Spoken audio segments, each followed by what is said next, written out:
প্রিয় দর্শক, আপনাদেরকে আজকে দেখাবো বাংলাদেশের একটি মর্মান্তিক ঘটনা। ইসকনের এক সন্তকে তারা গ্রেপ্তার করেছে। তার নাম হচ্ছে চিন্ময় কৃষ্ণ প্রভু।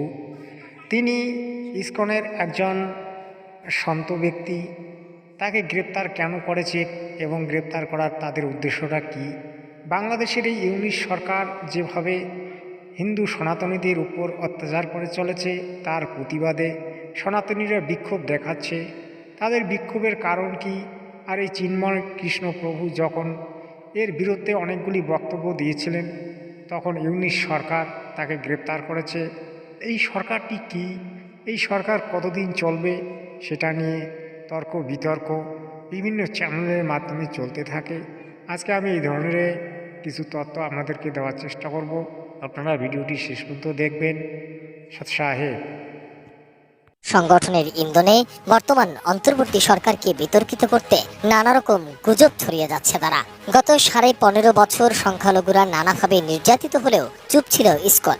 অথচ 5 আগস্টের পর ভারতের মিডিয়াকে ব্যবহার করে ভয়ঙ্কর ষড়যন্ত্রে লিপ্ত তারা। ইসকন নেতা চিন্ময় কৃষ্ণ দাস ব্রহ্মচারীকে গ্রেপ্তার করেছে ডিবি পুলিশ। সোমবার বিকেলে শাহজালাল আন্তর্জাতিক বিমানবন্দর থেকে বাংলাদেশ পুলিশের বিশেষায়িত গোয়েন্দা শাখার সদস্যরা তাকে গ্রেপ্তার করে। সম্প্রতি আপনারা শুনলেন চিন্ময় প্রভুকে কেন গ্রেপ্তার করা হয়েছে এবং কিভাবে গ্রেপ্তার করা হয়েছে। এবার আমরা ইসকনের যে ব্যক্তিগুলো আছে সেই ব্যক্তিগুলোর যে আন্দোলনগুলো শুনব এবং এই সন্তের পিছনে যারা মদত দিচ্ছে তাদেরকে দেখব। আপনারা ভিডিওটিতে শেষ পর্যন্ত থাকবেন। চিন্ময় কৃষ্ণ দাসের নেতৃত্বে চট্টগ্রাম ও রংপুর সহ সনাতনী ধর্মাবলম্বীদের 8 দফা দাবি নিয়ে কয়েকটি সমাবেশ করে এই সংগঠনটি। চট্টগ্রামের হাজারী লেনে আইন শৃঙ্খলা রক্ষাকারী বাহিনীর উপর অ্যাসিড নিক্ষেপের ঘটনায় ইসকনকে দায়ী করছেন অনেকে। ইসকন দেশীয় বিরোধী ষড়যন্ত্র করছে এমন অভিযোগ করে মাসের শুরুর দিকে বাংলাদেশে ইসকনের কার্যক্রম নিষেধের দাবি করে আসছে হেফাজত সহ বিভিন্ন সংগঠন। এমনকি দর্শকগণ, আপনারা শুনলেন চিন্ময় কৃষ্ণ দাসের বিভিন্ন কাহিনী। তিনি কি করেছিলেন সে সম্পর্কে আমরা জানলাম। আমরা এবারে জানব এই চিন্ময় কৃষ্ণ প্রভুকে যে গ্রেপ্তার করা হয়েছে, তাকে গ্রেপ্তার করার পিছনে কাদের হাত। এই হাতটি আমরা যদি দেখি তাহলে আমাদের দেশের এবং সনাতনীদের কোনো হাত আছে নাকি কোনো ইসকনের মদত আছে, সেই বিষয়টি আমাদেরকে দেখতে হবে। কারণ বাংলাদেশের যে মুসলিম সম্প্রদায়, সেই মুসলিম সম্প্রদায়েরা আজকে মাথাচাড়া দিয়ে সনাতনীদের উপর অত্যাচার করে চলেছে। এটা মৌলবাদী শক্তি।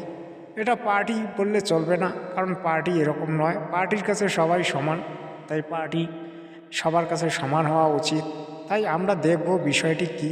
আপনারা ভিডিওটিতে শেষ পর্যন্ত থাকবেন এবং বাংলা ফার্স্ট নিউজ চ্যানেলটিকে অবশ্যই সাবস্ক্রাইব করে নেবেন।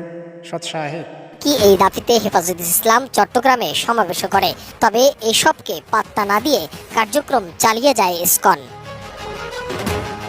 জানা গেছে ইসকন নেতা চিন্ময় কৃষ্ণ দাস ঢাকা থেকে চট্টগ্রামে যাওয়ার উদ্দেশ্যে বিমানবন্দর আসেন। সেখানে তাকে গ্রেপ্তার করা হয়। তবে তাকে গ্রেপ্তার করে কোথায় নিয়ে যাওয়া হয়েছে সেটি এখনো জানা যায়নি। গত 5 আগস্টের পর দেশের সনাতন ধর্মাবলম্বীদের নামে বেশ কয়েকটি সমাবেশ অনুষ্ঠিত হয়। যেসব সমাবেশ থেকে চিন্ময় কৃষ্ণ দাস বর্তমান সরকারের উদ্দেশ্যে নানা ধরনের হুমকি ধামকি দিয়ে বক্তব্য দেন।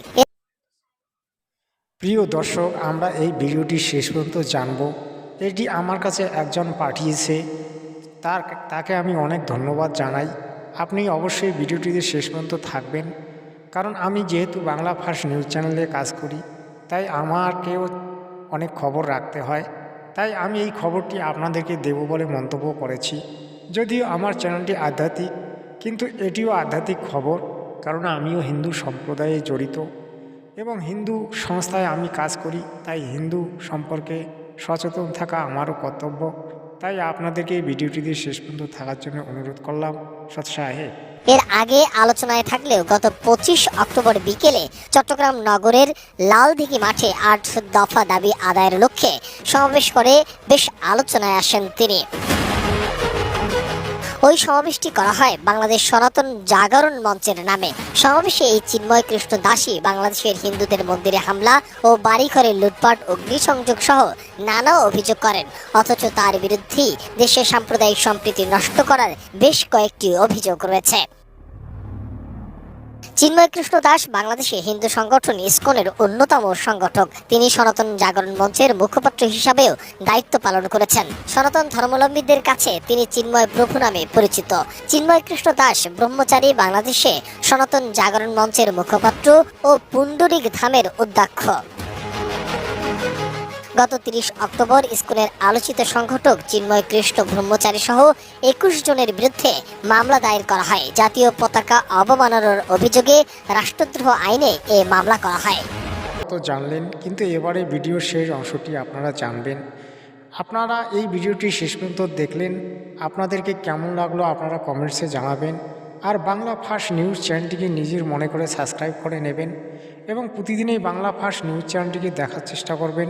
এটি সম্পূর্ণ আধ্যাত্মিক, তাই আধ্যাত্মিক খবরগুলো আপনাকে দেয় সৎসাহে। চিন্ময় কৃষ্ণ দাস বাংলাদেশে হিন্দু সংগঠন ইসকনের অন্যতম সংগঠক। তিনি সনাতন জাগরণ মঞ্চের মুখপাত্র হিসাবেও দায়িত্ব পালন করেছেন। সনাতন ধর্মাবলম্বীদের কাছে তিনি চিন্ময় প্রভু নামে পরিচিত। চিন্ময় কৃষ্ণ দাস ব্রহ্মচারী বাংলাদেশে সনাতন জাগরণ মঞ্চের মুখপাত্র ও পুণ্ডরিক ধামের অধ্যক্ষ। গত 30 অক্টোবর ইসকনের আলোচিত সংগঠক চিন্ময় কৃষ্ণ ব্রহ্মচারী সহ 21 জনের বিরুদ্ধে মামলা দায়ের করা হয়। জাতীয় পতাকা অবমাননার অভিযোগে রাষ্ট্রদ্রোহ আইনে এ মামলা করা হয়। দর্শকগণ, আপনারা ভিডিওটি শেষ পর্যন্ত দেখলেন। ভিডিওটি শেষ পর্যন্ত দেখার জন্য আপনাদেরকে অনেক অনেক ধন্যবাদ। এই বাংলা ফার্স্ট নিউজ চ্যানেল আপনাদেরকে সত্য দেখাবে এবং সত্য দেখানোর চেষ্টা করবে। যেটা আপনাদের জানা প্রয়োজন সেটাই এই বাংলা ফার্স্ট নিউজ চ্যানেল দেখাবে। আপনারা অনুগ্রহ করে চ্যানেলটিকে সাবস্ক্রাইব করে রাখবেন এবং আগামী ভিডিও দেখার জন্য প্রস্তুত থাকবেন সৎসাহে।